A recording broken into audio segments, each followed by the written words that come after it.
Hello, Ramesh గారండి మాట్లాడేది.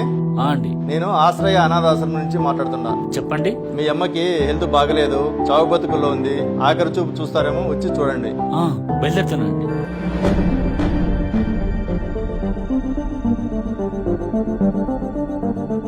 అమ్మా,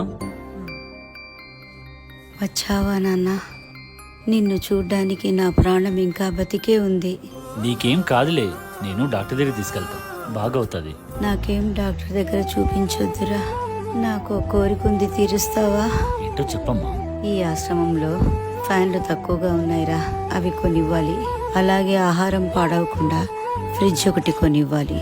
నేను పోయే లోపల అదే నా కోరిక, తీరుస్తావా? తప్పకుండా అమ్మా. అమ్మా, నేను ఎన్నిసార్లు వచ్చేళ్ళాను, ఒక్కసారి కూడా ఫ్యాన్ కావాలి, ఫ్రిడ్జ్ కావాలని చెప్పలేదు కదమ్మా. చెప్పింటే అప్పుడే పెట్టించిండేవాడిని. ఆకలి, బాధ, వేడి నేను తట్టుకోగలను.